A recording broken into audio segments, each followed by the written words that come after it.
What's on your list? What is on my list? Texas Governor Abbott deciding to take secession, to sort of revive 1850 secessionism by defying a federal court, not appealing or saying he wants to challenge, get a different court ruling, not going to Congress.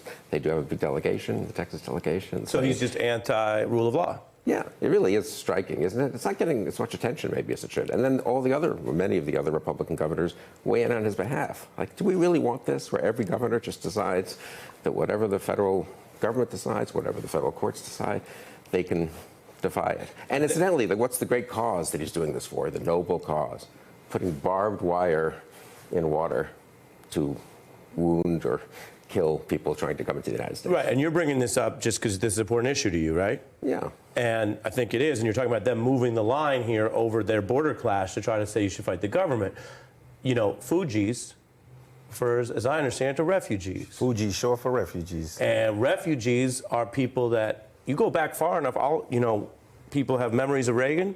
Even Reagan used to talk about people who are persecuted on religious or political grounds, refugees. This should be a place for them. So I feel like you guys might have a touch of agreement here. We still need to have a humane way of figuring out the border. You can weigh in on that if you choose. You can also tell us about the paper right and what's on your fallback list. No, for sure. I was telling you I'm a fan. You'd be surprised how much I know about politics. Speaking of the border, yes, right, which is very important to me, as you could see, whether if it's the Haitians coming in, and Biden being so kind with the immigration law, allowing with the crisis that's going on in Haiti right now. As we move forward, for me, one of the things that are important is we have a de facto prime minister right now in Haiti, which his name is Ariel Henry, and we've been asking for him to resign. And it's very important that he resigns so we don't go into violence and bloodshed in the country. And why is that important? Because Haiti is really North America. And the idea is you don't constantly want a flood to come over here. You want people to stay at home, and us, the diaspora, to go back and bring businesses at home, So as the American dream, I definitely think that's definitely something on my mind, And so I'm watching the paper, right? And it's financial literacy. 54% black, brown don't have a retirement plan.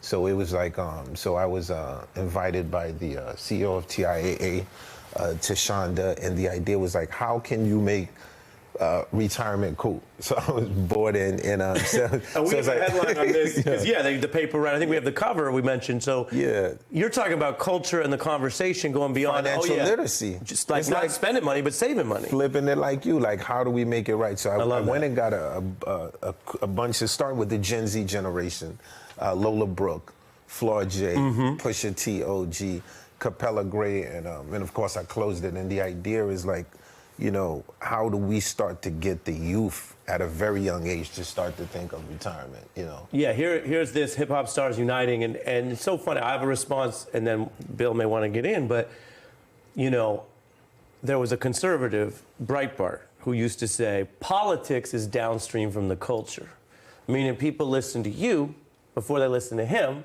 even though you both have different types of power when you were in the White House and you're in that arena. We showed you got hundreds of thousands of people all around the world listening to you. Yes, so what does it mean for you to be intentional at this stage in your life to give knowledge to people and say, oh, yeah, you want to flex on money, maybe it's about the compound interest rate and not just the watch? I would say the experience, right? Coming into the game at a very young age, being the first millionaire in my family at 20 years old, you already know. Respect. And then I'm 54. Right, 54, still Don't look like like it. 54, still look like myself, and have a big catalog of records, right, that I own. And I'm looking that we started in 1994. So when I look back and I say, I can count those who made it in one finger. So now the idea is to make sure that the youth are focused on financial literacy, because it's something we don't really teach in schools. And when you get money, you just like, I'm getting money. So what I loved about Paper Right was the actual Gen Zs echoing the idea of like, we have to get our paper right. And look, if you're my age right now and you feel like, man, I really messed up, there's still a chance for you to turn your life around. And also, too, I said within the structure of your senators, your congressmen, your elected officials, it's good when you're voting for someone to see if the policies are aligning with you. You know what I mean? So things like that. If you need a senior citizen to come and join you guys in talking to Gen Z, I'm available. You know, I know a little bit about what it's like to get a little bit older than 54. You know? Yeah. right. Are you above retirement age, Bill? Do you care to share? I am. I am. Yeah. Respect. We take it. We got young guests. We got guests of all kinds. We got Doddering older guests. We got two potential presidents. I don't even want to get into that. I'm younger than. I feel good about that. I'm younger than the two But what do you presidential think about candidates. that? Because Bill, you remember rock and roll had something to say about the war, about feminism, about civil rights. Hip hop has always been rebellious, but at times it's sort of been associated with, as Rick Ross would say, blowing money fast. You're now talking about making kids aware of saving and being responsible for the future. No, that's great. And believe me, no one's more aware than I am of how little ability someone like me has to talk to that generation.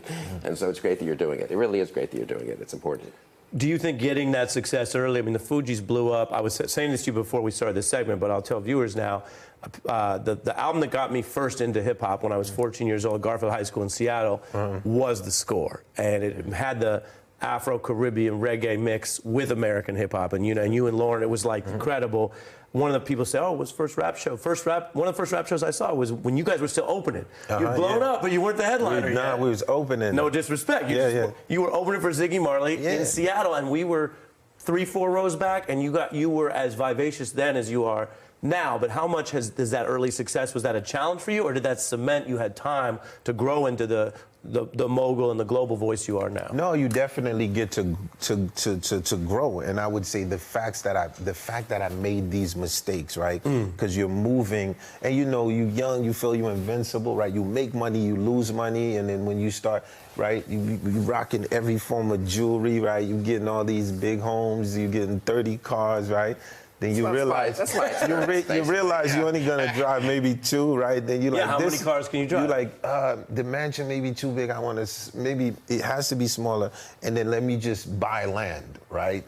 So this is sort of like, I would say the kids resonate to the message because of, like people like Rick Ross, for example. He looks like himself, so if he's conveying this message, people like 50, people like Jay, Nas. Beyonce.